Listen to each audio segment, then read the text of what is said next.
It started on a cold night, when the wind outside howled like a wild beast. James, a quiet man in his mid-30s, lived alone in an old wooden house on the edge of town. He enjoyed his peace, his books, and his hot tea by the fireplace. But that night, something strange broke his silence. He heard a sound, faint and soft, coming from the basement. At first, he thought it was just the old pipes or maybe the wind pushing against the walls. But then he heard it again, a soft thump. Like a small hand hitting wood. James froze, holding his breath. He slowly walked toward the basement door, each step creaking on the wooden floor. He opened the door carefully and peered into the dark stairwell. "Hello?" He called out, his voice low. No answer. With a flashlight in one hand, he stepped down the stairs. The cold air wrapped around him, sending shivers down his spine. He reached the bottom and looked around. Old boxes, paint cans, and tools sat quietly in the corners. But then behind a shelf, he saw movement. A shadow shifted, and something or someone was hiding there. James took a cautious step forward.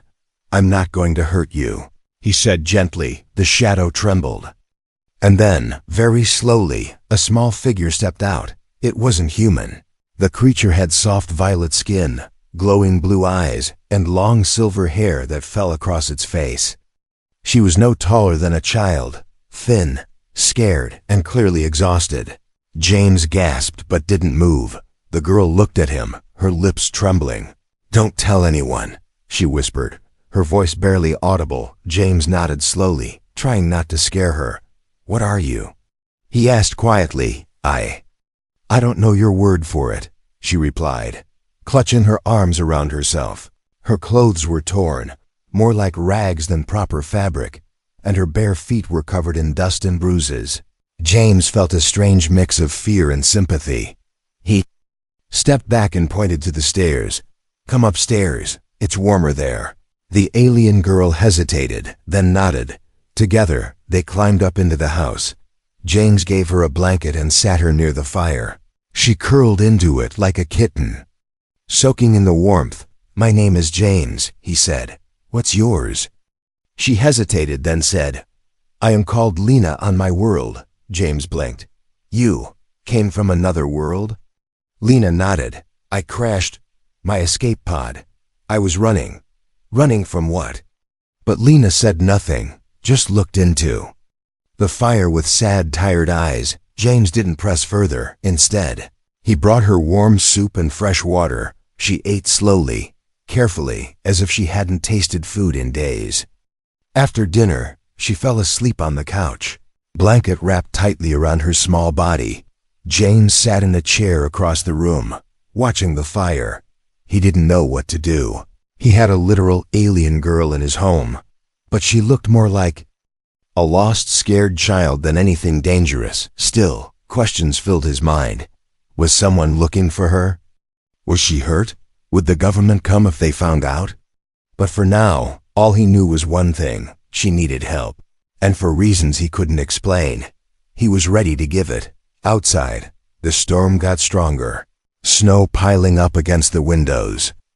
But inside, near the fire, James and the strange visitor stayed warm. He didn't know what tomorrow would bring, but he had already made a choice. He would protect her, no matter what. And so began a story unlike anything he had ever known. A story of fear, trust, and something that felt like fate. Lena woke up before sunrise. James was still asleep in his chair, his head tilted back, mouth slightly open. The fire had turned into glowing embers, and the cold had crept back into the room. She stood quietly, pulling the blanket close around her as she looked around the house. Everything was strange. The walls, the shelves, the pictures, so human, so different from her world. She walked softly to the window and peeked outside. Snow still covered the ground like a soft white blanket, and the trees stood frozen in silence. She wasn't sure where she was. All she knew was she wasn't supposed to survive. Her ship was gone, the escape pod shattered in the forest, and now she was in the home of a human who hadn't hurt her, hadn't sold her. He'd given her soup and fire, and that confused her more than anything else. She touched the metal. frame of the window and let out a quiet breath. A part of her wanted to run, but a louder part told her to stay, just a little longer, behind her. James stirred awake. Blinking at the early light, he rubbed his eyes and looked toward the window. "Hey," he said softly, "you okay?" Lena turned, nodded slowly, then returned to the couch. James got up and put more wood on the fire. "I thought you might be gone," he said. "Didn't hear a sound." Lena sat down, her knees pulled up beneath the blanket. "I almost left," she whispered, "but I didn't want to freeze again." James smiled faintly. "Fair enough." He poured her some warm tea and handed it to her. Her fingers wrapped around the cup carefully, as if she wasn't used to such things. For a while they sat in silence. Then James asked, "Where are you from?" "The truth." Lena looked down into the cup, then back up. "A planet called Arena," she said. "It's far, far from here." James leaned back, absorbing that. "And how did you get here?" "I was taken by a ship," she said. "Not my people, bad ones. Slavers." James's heart sank. She didn't look much older than 16. The idea of someone capturing her, hurting her, it made his stomach twist. "I escaped," she continued. "I broke the door of my cell, reached the pods, launched one." "It broke when it entered your sky," James nodded slowly.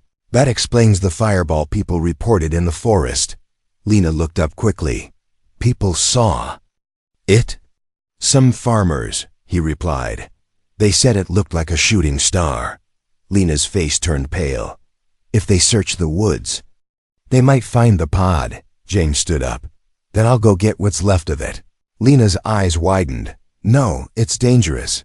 I'll be careful," he said. "But if they find it, they'll come asking questions, and I'd rather they didn't." Later that morning, James packed a backpack with tools, rope, and a small flashlight. He dressed in warm clothes and pulled on his boots. "I'll be back before dark," he said. "You stay here and don't open the door." Lena nodded, her fingers gripping the blanket. James looked at her once more, then stepped into the snowy woods. The forest was quiet except for the sound of wind passing through the trees. James followed the trail where the fireball had been reported. Hours passed, and then he found it, half buried in snow and burned branches. The escape pod lay crushed and broken, metal was scattered. Twisted like ribbons, he stepped closer, using gloves to collect pieces that looked alien. A strange glowing panel was still humming with weak power. He covered it all with a tarp, planning to return later with his truck. Meanwhile, Lena was sitting by the window, heart pounding. Each noise outside made her jump. When footsteps finally approached, she rushed to the door but didn't open it. "James?" she whispered. "It's me," he called, and she opened the door fast, pulling him inside. His face was red from cold, his hands stiff, but he smiled at her. "Found it," he said. "We'll need to hide it better." That night, Lena sat near the fire while James cleaned the strange pieces of tech. She stared at him in silence, then finally said, "You don't have to do this." James looked up. "Maybe I don't," he said, "but I want to." Lena's eyes softened, something warm flickering in them. For the first time, she looked like she believed he meant it. In that quiet house, two very different lives were slowly beginning to connect. One from Earth, one from the stars, and something bigger, something neither of them could yet understand, had just begun. Snow continued to fall through the week, covering everything in soft white silence. James and Lena spent most days inside, keeping the fire alive and sharing quiet moments. Lena spoke more now, but only a little. She still flinched at sudden sounds, still turned her head quickly if a shadow moved, but something in her eyes had changed. She no longer looked like someone ready to run at any moment. She looked like someone holding on, just enough to survive. One evening, while James made dinner, Lena stood by the window again. She was staring out into the trees behind the cabin. Silent and still, James noticed, setting the spoon down. "What is it?" he asked. Lena's voice was soft. "I saw something." He walked over, looking through the frosted glass. "I don't see anything." "I did." she whispered. Just for a second. Something moved between the trees. James narrowed his eyes, trying to see through the falling snow, but the forest was quiet, empty. Probably an animal, he said. Fox or raccoon. Lena didn't answer. That night, James couldn't sleep. He kept thinking about what Lena said, something in the woods. Watching, moving. So just before dawn, he put on his coat and stepped outside.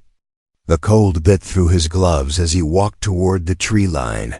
Snow crunched under his boots as he moved through the forest. Everything was still, too still. He turned off his flashlight, letting his eyes adjust to the faint light of morning. Then he saw it. A mark in the snow too big to be animal. A deep print, shaped like a boot, but heavier. James crouched down, touching it. The snow was freshly disturbed. Someone had been here recently. He followed the tracks for a few yards before they vanished. It was like whoever or whatever had stepped into the trees and disappeared. James felt the hairs on the back of his neck rise. He turned and walked quickly back to the house. Lena was already up when he returned. Her eyes went straight to his face. You saw them, didn't you? James didn't lie. I saw tracks. Lena sat down, her hands shaking slightly. They're looking for me, she said. I know it. James sat across from her. You need to tell me more. Lena looked up, her voice low. They're called Scarn. James frowned. Scarn? They take people, planets, anything they want, she said. I escaped them, but they never leave someone alive. James rubbed his face, trying to think. They must have tracked the crash. Lena nodded. They don't care about laws, or peace, or life. They want power. James stood up and walked to the window, looking out again. Then we'll hide you better, he said firmly. No, Lena said suddenly. You don't understand. If they know I'm here, they'll destroy this whole area. James turned to her. I'm not letting them take you. Lena looked down. You're kind. But they're not like your people. I don't care, he said. You're not alone anymore. Later that day, James began preparing the basement. He cleared boxes, made a small corner with blankets, food, water. If something happens, he told her, go down here and lock the hatch. Lena stared at the hidden latch he'd installed under the rug. You built this for me? James nodded. It's not much, but it'll buy us time. That night, as the fire crackled and the wind picked up again, Lena asked softly, why are you helping me? James thought for a moment, then answered, because if it were my daughter out there, I'd want someone to do the same. Lena looked at him, something behind her eyes shining for a moment. Maybe it was gratitude, maybe it was the first piece of trust, finally beginning to take shape. Suddenly, a sharp knock echoed from the front door. Both of them froze. Another knock followed, slow, heavy, deliberate. James whispered, don't move. He grabbed the old hunting rifle he kept in the closet and stepped toward the door. Who is it? He called out. No answer. He opened the curtain slightly, just enough to peek outside. Nothing, only the snow swirling in the wind. But deep in the forest, two glowing red eyes blinked once, then vanished. James stepped back and locked the door. Lena was already halfway down the stairs to the basement, eyes wide with fear. They found me, she said, her voice cracking. They're here. And this time, they weren't just watching, they were hunting. The house felt colder than before, even with the fire burning strong. James stayed near the window most of the night, gun close by. Lena didn't come back up from the basement. She lay curled in the hidden corner he built, eyes wide open, heart pounding in her chest. She knew the knock wasn't human. The Scarn didn't knock for kindness. They did it to send a message. They were near, and they were watching. In the early morning light, James stepped outside quietly. He scanned the forest. Every branch, every trail of snow. There were no more tracks, no eyes staring back, but the silence itself felt wrong. He followed his instinct and returned to the crash site. Snow had covered most of the wreckage now, but something blinked faint, rhythmic, pulsing red under the snow. He dug quickly and found a small cube, Part of the escape pod. It was cracked. Wires exposed, but still functioning. A beacon, and it was still transmitting. James' breath caught in his throat. "This is how they found her," he muttered. He stuffed the device into his bag and began to run back through the forest. Back at the cabin, Lena felt a strange vibration in the basement floor. It wasn't sound, it was something deeper, like a signal reaching out and pulling at her bones. She gripped the edge of the wall, her breath shaking. She knew what it was. The Skarn had activated the link. They had the code from the beacon. And they were closing in. When James returned, he slammed the door shut and locked it tight. "They're tracking the signal from the wreckage," he said, out of breath. Lena climbed back up slowly, her face pale. "They're using the quantum thread," she whispered. "It bonds the pod's memory to my DNA." James stared at her. "Can we stop it?"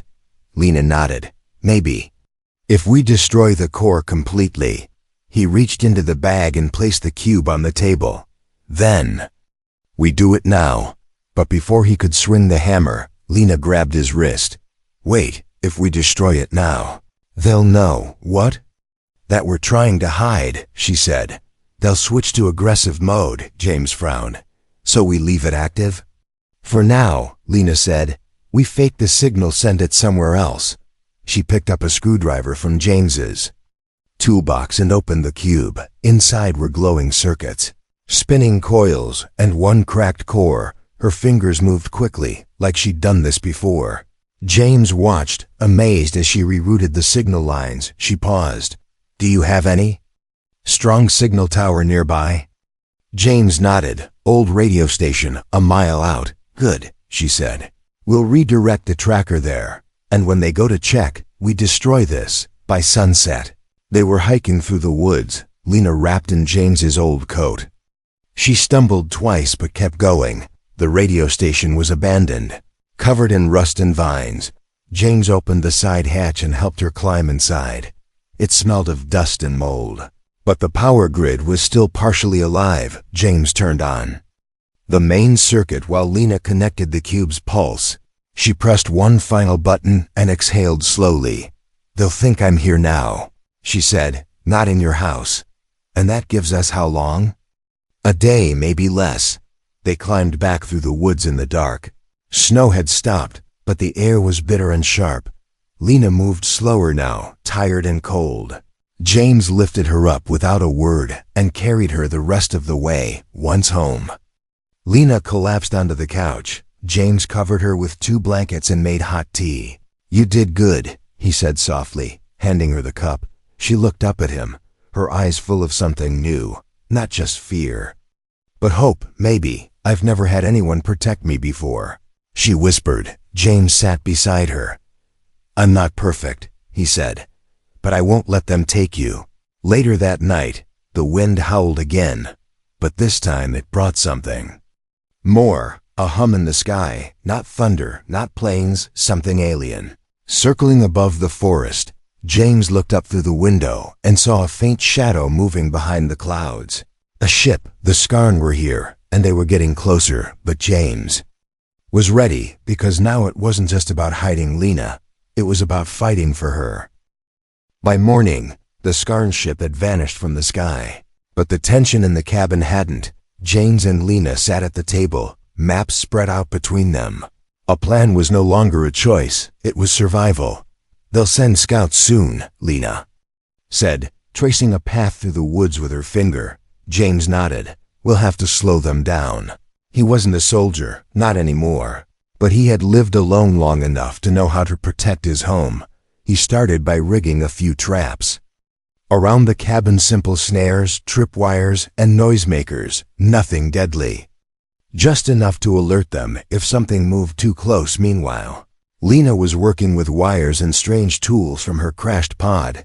She combined human tech with alien circuits, building something that hummed faintly and blinked with soft blue lights. James looked at it and raised an eyebrow. "What is that?" "Sensor net," she replied. "It will show me if any Skarn lifeforms enter the zone." They set it up in the attic, a clear view over the tree line. Lena calibrated it slowly, whispering alien words under her breath. Then the screen lit up, a ring of soft blue lines surrounding the house, pulsing gently. "I've never seen anyone do that," James said. Lena looked at him, her face tired but proud. "I was a student before they took me," she said. "Science, technology, stars. I used to dream about peace." James looked away. "Funny how dreams change when you're being hunted." That afternoon, they practiced drills where Lena would hide. How long she'd need to lock the basement hatch. James showed her how. To fire his old hunting rifle. Her hands shook at first, but she kept trying. "I don't want to kill anyone," she whispered. "You're not trying to," James said. "You're trying to stay alive." Evening came, and snow started falling. Again, quiet and soft. James stepped outside to check the traps. Most were untouched, but near the back trail. One was tripped. A branch snapped clean. Something heavy had passed through. He crouched low, inspecting the trail. Boot marks again, but not his, not local. Wider soles, heavier step. No human walked like this. He returned to the cabin, heart pounding. "They're here," he said as he locked the door. Lena ran to the attic screen. The outer ring was blinking red. One just crossed the boundary. She said, "They're scanning." James grabbed the rifle and flashlight. "I'm going to lead them away," he said. "What?" Lena gasped. "No, you can't outrun them." "I won't run," he said. "I'll give them something else to chase." He grabbed a small beacon from her gear, the one she reprogrammed. "If I activate this and toss it near the river, maybe they'll follow it." Lena hesitated, then nodded. "Be careful," she said. Her voice barely louder than the fire's crackle. James disappeared into the trees. Moving fast and silent, he planted the beacon in an old metal toolbox and dropped it near a frozen stream. Then he climbed a tree and waited 15 minutes. Later, a shimmer passed through the forest. Not footsteps, not breathing, but a distortion in the air. Like light bending wrong, the Scarn Scout appeared slowly, tall and sharp. Its armor glistening under moonlight. Its eyes were black and reflective, its head turning as if sniffing the air. James held his breath, rifle ready, but the creature moved past him toward the signal. The plan worked, but as it left, James saw something on its back. A drone, flying just above it, scanning, and the drone turned right toward him before he could move. It zipped forward and released a bolt of red light. It hit the branch near his foot, sending sparks flying. James dropped from the tree. Landing hard on the snow, he fired once. Hitting the drone, it burst into flame and fell.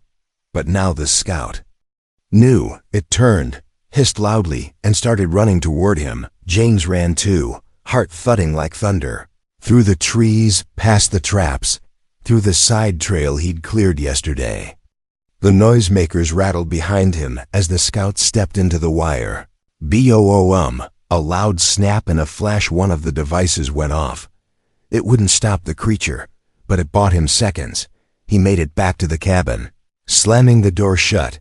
Lena pulled him in and locked it fast. "You're bleeding," she said, grabbing a cloth. "Just a scratch," he winced. "But they know now. They'll come in full." Lena said, "This was just a scout." James looked at her, breathing hard. "Then tomorrow," he said, "we stop hiding." Morning arrived, but the sky stayed dark.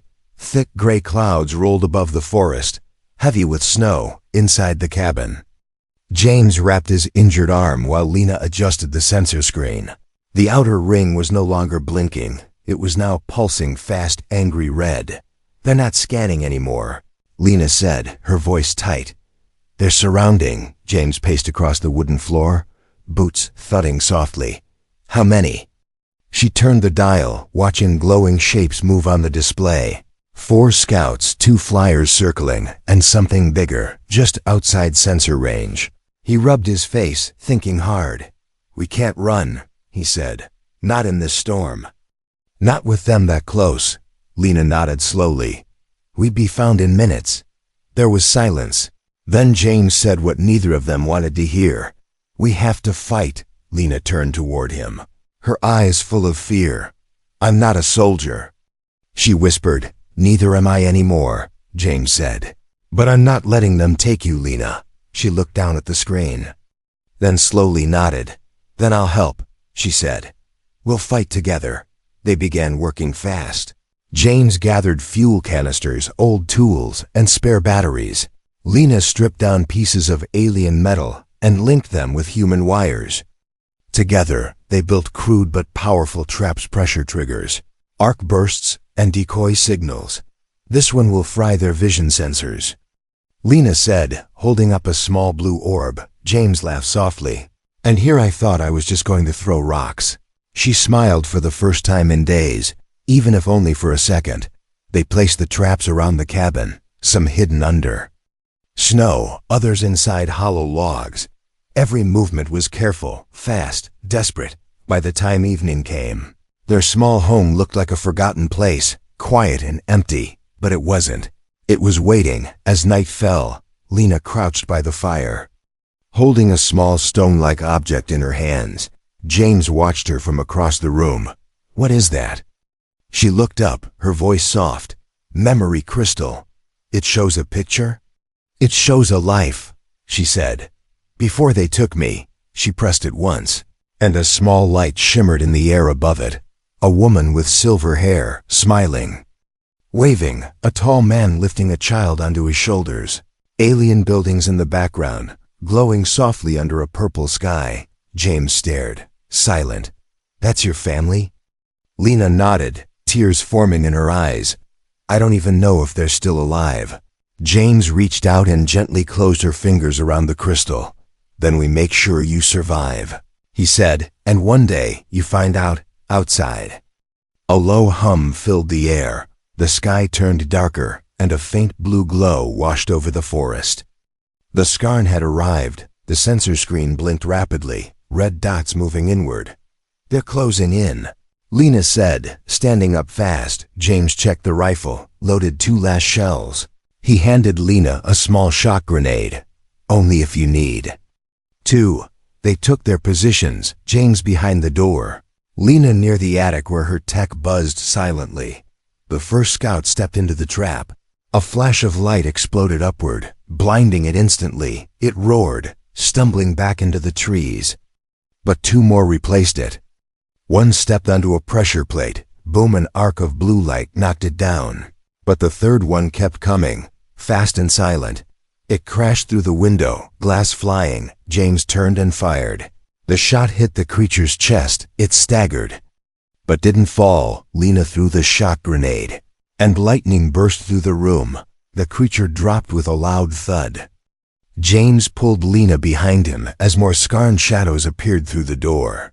Then suddenly, a new sound echoed across the woods, loud and sharp. Helicopter blades, human lights flashing through the trees. James looked out the shattered window. Military, he whispered. Someone picked up the beacon after all. The Skarn turned. Sensing the new threat, gunfire burst through the trees, and chaos exploded all around. James grabbed Lena's hand. Now, he shouted, run to the woods, get away while they're distracted. She shook her head. Not without you. Go, he yelled, pushing her toward the back. But before she could move, the big shadow outside stepped through the front wall. A Skarn commander, towering over the others, its armor glowing red. James raised the rifle. Empty. Lena grabbed the last. Trap the orb. She looked at James, her voice steady. Cover me, and without waiting, she ran straight at the creature. The Skarn commander towered in the wrecked front room, its red eyes locked onto Lena as she sprinted toward it. In her hand, the orb pulsed with growing blue energy. James yelled her name, but she didn't stop. The alien's armor shifted, glowing brighter. It raised its weapon, aiming directly at her chest. Lena leaped forward, rolling under its arm and slamming the orb against the exposed part of its back. The reaction was instant. A blinding flash exploded through the room. Electric arcs danced up the commander's spine, freezing it mid-motion. Its limbs twitched violently, then locked in place. But Lena didn't move. She collapsed to the floor, the orb sparking beside her. Lena, James ran to her, grabbing her shoulders. Her body was shaking, her eyes fluttering. The energy had hit her too. Outside, the battle grew louder, gunfire, shouting, the whir of drones and screaming wind. But inside the cabin, time seemed to freeze. James pulled her away from the fallen creature, cradling her in his arms. "You're okay," he whispered. "Stay with me." Lena blinked slowly, her voice weak. "Did we stop it?" James nodded. "You did." A tiny smile touched her lips. Footsteps pounded across the porch. A squad of human soldiers stormed in, their weapons aimed. James raised his hand, shouting, "She's not the enemy, she's with me." The lead soldiers stared at the scarred body on the floor, then down at Lena. One of the men lowered his weapon and moved toward her. "We've seen that face on a warning list," he muttered. "Alien prisoner, listed as missing for weeks." James looked up. "She's not a threat. She's a survivor." The soldier hesitated, then called on his radio. "Command." "We found the girl. The humans protecting her." There was static, then a calm reply. "Secure the area. Do not harm either of them. Extraction en route." James sighed in relief. He looked down at Lena, who had closed her eyes. "I told you I'd protect you," he said softly. 2 hours later, the Skarn forces had been pushed back. Whatever plan they had ended with the commander's fall. The snow-covered woods now swarmed with human soldiers, scientists, even diplomats. But James stayed close to Lena, refusing to let her go alone. A tall woman in a black coat approached him, holding a datapad. "She saved your life?" the woman asked. "She saved mine more than once," James replied. The woman nodded. "We'll take her somewhere safe, somewhere she can heal." James hesitated, then asked, "Can I go with her?" There was a pause. The woman glanced at Lena, then back at James. "She trusts you. That's rare for someone like her." She tapped a few keys on the datapad. "Permission granted." A few days later, James and Lena sat side by side in a warm transport shuttle. Outside the window, stars blinked in the night sky. Her wounds were healing now, her eyes clearer. She turned to him and smiled for real this time. "You didn't have to stay," she whispered. "I wanted to," he said. "Besides, someone has to keep you out of trouble." She laughed a small, tired laugh, but honest. "Then you're stuck with me," she said. "Good," he smiled. "I was hoping for that." As the ship lifted into the sky, away from Earth's surface, two lives that were never meant to meet. A human who lived alone, and a girl from a distant star, now moved forward together, not as strangers, not as fugitives, but as survivors, and maybe, just maybe, as something more.